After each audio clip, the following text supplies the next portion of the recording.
উদ্দেশ্য বিৰতিৰ পাছত কিমান নিৰাপদ গুৱাহাটী মহানগৰী অসমৰ হৃদপিণ্ড গুৱাহাটীত কৰোনাৰ ভয়াৱহ সংক্ৰমণৰ আশংকা মনীষ ত্ৰিবেলৰ পৰা আৰম্ভ কৰি গুৱাহাটীত এই পৰ্যন্ত কৰোনাত আক্ৰান্ত হৈছে 6 জন লোক ইয়াৰ এগৰাকী যুৱতীৰ দেহত ধৰা পৰিছে কৰোনা ভাইৰাছ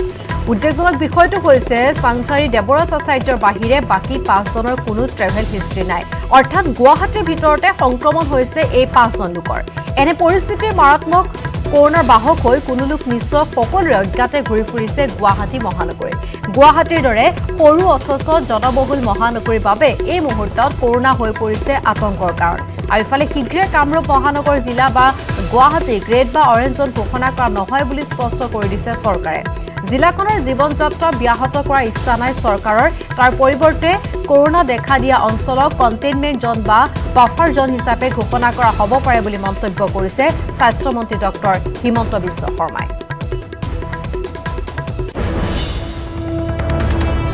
আৰু শেহতীয়াকৈ গুৱাহাটী মহানগৰীৰ পৰিৱেশ পৰিস্থিতি নিউজ 18 অসম নৰ্থ ইষ্টৰ দৰ্শকক আমি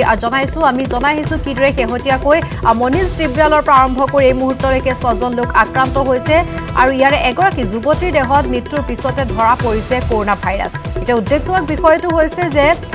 দেৱৰাজ আচাৰ্য যিগৰাকী সাংসাৰী আছিল তেওঁৰ বাদে বাকি 5 জনৰ কোনো ট্ৰেভেল হিষ্ট্ৰী নাই তেওঁলোক গুৱাহাটী মহানগৰীতে আছিল কতো যোৱা নাই গুৱাহাটী মহানগৰীৰ বাহিৰলৈ অৰ্থাৎ গুৱাহাটীৰ ভিতৰতে সংক্ৰমণ হৈছে এই 5 জন লোকৰ এনে পৰিস্থিতিত মাৰাত্মক কৰোনাৰ বাহক হৈ কোনো লোক নিশ্চয় সকলোৰে অজ্ঞাতে ঘূৰি ফুৰিছে গুৱাহাটী মহানগৰীত গুৱাহাটীৰ দৰে সৰু অথচ জনবহুল মহানগৰীৰ বাবে এই মুহূৰ্তত সেয়েহে কৰোনা হৈ পৰিছে আতংকৰ কাৰণ আৰু ইফালে শীঘ্ৰে কামৰূপ মহানগৰ জিলা বা গুৱাহাটীক ৰেড বা অৰেঞ্জ জোন বুলি ঘোষণা কৰা নহয় বুলি স্পষ্ট কৰি দিছে চৰকাৰে জিলাখনৰ জীৱন যাত্ৰা ব্যাহত কৰাৰ ইচ্ছা নাই চৰকাৰৰ তাৰ পৰিৱৰ্তে কৰোনা দেখা দিয়া অঞ্চলক কণ্টেইনমেণ্ট জোন বা বাফাৰ জোন হিচাপে ঘোষণা কৰা হ'ব পাৰে বুলি মন্তব্য কৰিছে স্বাস্থ্য মন্ত্ৰী ডক্টৰ হিমন্ত বিশ্ব শৰ্মাই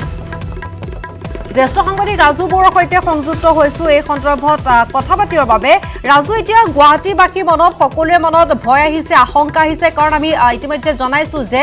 5 গৰাকী লোক যি আক্ৰান্ত হৈছে কোনো তেওঁলোকৰ ট্ৰেভেল হিষ্ট্ৰী নাই অৰ্থাৎ গুৱাহাটী মহানগৰীৰ ভিতৰতে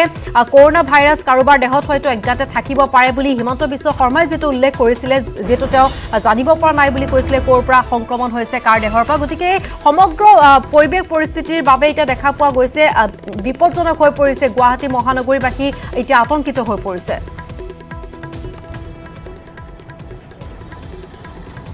সঁচাকৈ চাওক ইভা যদি চোৱা যায় তেনেহ'লে ট্ৰেভেল হিষ্ট্ৰী তেওঁলোকৰ নাই গতিকে এই ক্ষেত্ৰত কাৰ সংস্পৰ্শত কোন থাকিব পাৰে এই কথা কোনো নাজানে আৰু কাৰ দেহত COVID-19 আছে বা কোন ক'ৰ পৰা আহিছিল তেনেকুৱা ধৰণৰ সেইসকলৰ লোকৰ সংস্পৰ্শত কোনোবা আহিছে নেকি কোনোবাই গোপনীয়তা বৰ্তাই ৰাখিছে নেকি তেনেকুৱা ধৰণৰ বহু কথা আছে গতিকে এই ক্ষেত্ৰত এই 5 জন গুৱাহাটীত যি ধৰা পৰিল সেই ধৰা পৰা COVID-19 যিসকলৰ দেহত ধৰা পৰিছে সেইসকলৰ কেনেধৰণে তেওঁলোক সংস্পৰ্শিত হৈছিল কাৰ সৈতে তেওঁলোকৰ সংস্পৰ্শলৈ আহিছিল আৰু COVID-19 তেওঁলোকে ক'ৰ পৰা কঢ়িয়াই আনিলে এই গোটেই কথাখিনি যথেষ্ট গুৰুত্বপূৰ্ণ আৰু এই ক্ষেত্ৰত এতিয়া প্ৰত্যেক লোকেই সজাগ আৰু সচেতন হৈ থকাৰ সময় এই সময়খিনিত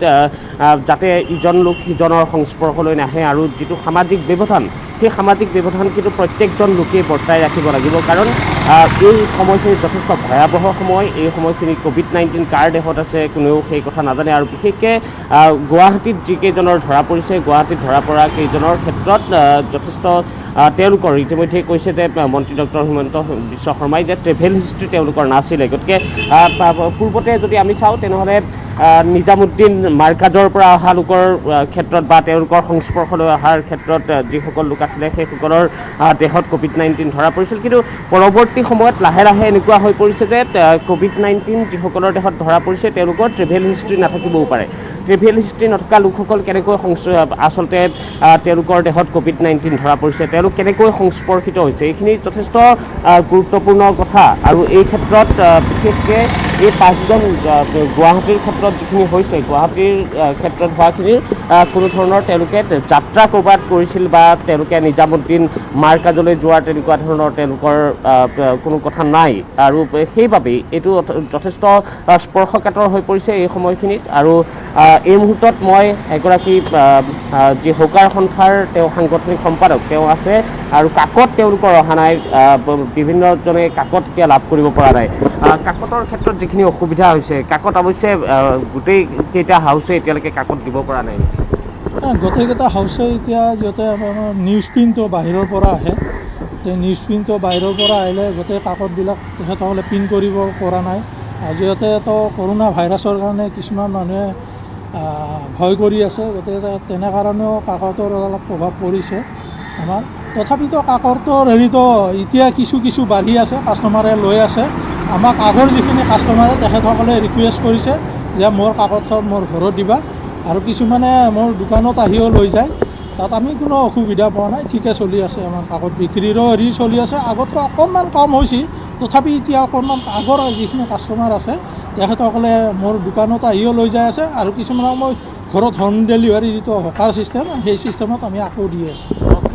হকাৰ ওলাই অহা নাই পেপাৰ বিলাবৰ কাৰণে? আগতে প্ৰথমতে কেইদিনমান অহা নাছিল, কিন্তু এতিয়া প্ৰায়ভাগ হকাৰেই, মেক্সিমাম হকাৰেই আহি গৈছে। আগত যিখিনি গাঁৱত গৈছিল তেওঁলোকে ঘৰৰ পৰা আহিয়ে আছে, আৰু আমি সেইকাৰণে আমাৰ যিখিনি হকাৰ এতিয়া কাকতটো বিতৰণ কৰি আছে, আগৰ নিচিনা বিতৰণ কৰি আছে। গুৱাহাটীৰ ক্ষেত্ৰত আমি যদি চাওঁ তেনেহ'লে যিকেইজনৰ দেহত COVID-19 পোৱা গৈছে তেওঁলোকৰ ট্ৰেভেল হিষ্ট্ৰী নাই, তেওঁলোক ক'লেও যোৱা নাছিলে, তেওঁলোক সংস্পৰ্শিত হৈছে। গতিকে এই ক্ষেত্ৰত যিকোনো মানুহ COVID-19ৰ চিকাৰ হ'ব পাৰে? নাই, আমাৰ ফালৰ পৰা একো ক'ব লগা একো নাই, আমাৰতো মোটামুটি ঠিকে আছে। আমাৰ যিখিনি ল'ৰা আছে গুৱাহাটীত, আমি যাতে হকাৰ সন্থা এটাই চলাই আছোঁ গোটেই ল'ৰাখিনি, গতিকে আমাৰ ল'ৰাখিনি পূৰা এতিয়া আগৰ নিচিনাই ডিউটি কৰি আছে, আগৰ নিচিনাই কাকত যোগান ধৰি আছে কাষ্টমাৰ। সচেতনতা অৱলম্বন কৰিছে তেওঁলোকে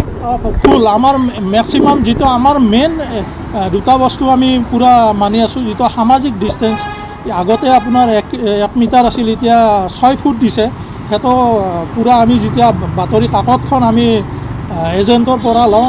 সেইটো আমি পূৰা 6 ফুট আমি ডিষ্টেঞ্চটো মেইনটেইন কৰি আছোঁ। আৰু যিটো মাস্ক আমাৰ, সেইটো মাস্কটো কম্পালচৰি আমি আমাৰ হকাৰ সন্থাৰ ফালৰ পৰা কৈ দিয়া হৈছে, সেইটো চৰকাৰেও কৈ দিয়া আছে। এই দুটা বস্তু আমি মাস্ক বি কৰি আছোঁ, আৰু প্ৰত্যেক হকাৰে আহি ৰাতিপুৱা এবাৰ প্ৰথমতে হাতখন ধুয়ে, তাৰপিছত মাস্কটো থাকেই, আৰু হেৰিখিনি গোটেই সামাজিক যিটো ডিষ্টেঞ্চ সেইটো আমি মানে সম্পূৰ্ণভাৱে মানি চলি আছোঁ। ধন্যবাদ জনাইছোঁ। আৰু এয়া আছিলে হকাৰ সন্থাৰ সাংগঠনিক সম্পাদক, আৰু তেওঁ ইতিমধ্যে কৈছে তেওঁলোকে কাকত পিন্ধোৱাৰ ক্ষেত্ৰত যিখিনি সাৱধানতা অৱলম্বন কৰিব লাগে সেইখিনি অৱলম্বন কৰিছে। আৰু এই সময়খিনি সকলোৱে সজাগ আৰু সচেতন হোৱাৰ সময়, আৰু সকলোৱে সজাগ আৰু সচেতন হৈ থাকিলেহে আহি থকা সময়ছোৱাত এই COVID-19ৰ যিখন যুঁজ আছে সেই যুঁজখনত আমি জয়ী হ'ব পাৰিম। হয়, নিশ্চয় ৰাজু, আপুনি উল্লেখ কৰিছে এই প্ৰসংগ সজাগ সচেতনতাৰ কথা। এতিয়া যিহেতু চৰকাৰৰ ফালৰ পৰা কোৱা হৈছে যে গুৱাহাটীক ৰেড জন ঘোষণা কৰা নহয়, কাৰণ জিলাখনৰ স্বাভাৱিক জীৱন যাত্ৰা ব্যাহত কৰাৰ ইচ্ছা নাই, কেৱল কৰোণা দেখা দিয়া অঞ্চলকহে কণ্টেইনমেণ্ট জন হিচাপে ঘোষণা কৰিব। গতিকে ৰেড জন নহ'লে গ্ৰীণ জনত বহুখিনি শিথিলতা গুৱাহাটী মহানগৰীত আছে, গতিকে আৰু অধিক প্ৰয়োজন গুৱাহাটীবাসী সজাগ সচেতন হোৱাৰ।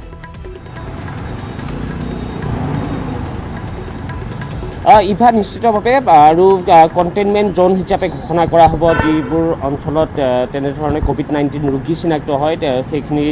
ইতিমধ্যে বি বৰুৱা কেঞ্চাৰ ইনষ্টিটিউট হওক বা GMCHৰ দুটাকৈ আৱাস আছে, আৱাস ইতিমধ্যে কণ্টেইনমেণ্ট জ'ন হিচাপে ঘোষণা কৰিছে। চানমাৰীৰ অমিয়নগৰ কণ্টেইনমেণ্ট জ'ন হিচাপে ঘোষণা কৰিছে। তেনেধৰণে যিখিনি অঞ্চলত তেনেধৰণৰ COVID-19 ৰোগীক ধৰা পৰে তেওঁলোকক কণ্টেইনমেণ্ট জ'ন হিচাপে ৰখা হ'ব। কিন্তু ইয়াৰ এই ক্ষেত্ৰত সজাগ আৰু সচেতনতা আটাইতকৈ এতিয়া অৱলম্বন কৰাৰ মূল উপায় হৈছে এই যুঁজখনত জয়ী হোৱাৰ, আৰু প্ৰত্যেকেই সজাগ সচেতন হৈ থাকিব লাগিব কাৰ দেহত COVID-19 আছে, কাৰণ ট্ৰেভেল হিষ্ট্ৰী নাই পোৱা। গতিকে এই কথাটো যথেষ্ট গুৰুত্বপূৰ্ণ। আৰু মই পৰহি যেতিয়া পোনপটীয়া সম্প্ৰচাৰ আছিলে তাত উল্লেখ কৰিছিলোঁ যে শ্ৰীৰামপুৰ আৰু ছাগলীয়া গেটৰ পৰা কিছু সংখ্যক এনেকুৱা লোক আহিছে যিসকলে নিজকে গোপনে ৰাখিছে, তেওঁলোকে কোনো ধৰণৰ কোৱাৰেণ্টাইনত তেওঁলোক যাবলৈ বিচৰা নাই। গতিকে সেইসকল লোক মই তেওঁলোকক পুনৰ অনুৰোধ জনাব বিচাৰিম যে তেওঁলোক ওলাই আহিব লাগে, আৰু তেওঁলোকে কোৱাৰেণ্টাইনত তেওঁলোক যাব লাগে বা তেওঁলোকে পৰীক্ষা কৰিব লাগে, কাৰণ তেওঁলোক কাৰ সংস্পৰ্শলৈ আহিব সেই কথা আমি নাজানো, মোৰ ক্ষেত্ৰত বা আনৰ ক্ষেত্ৰত কেনেধৰণে হ'ব পাৰে। গতিকে প্ৰত্যেকেই এইখিনি সময়ত সাৱধান হ'ব লাগে। ৰাজু বৰুৱা এই মুহূৰ্তত আপোনাক ধন্যবাদ জনাইছোঁ। আমি পৰৱৰ্তী সময়ত পুনৰ যাম আপোনাৰ কাষলৈ।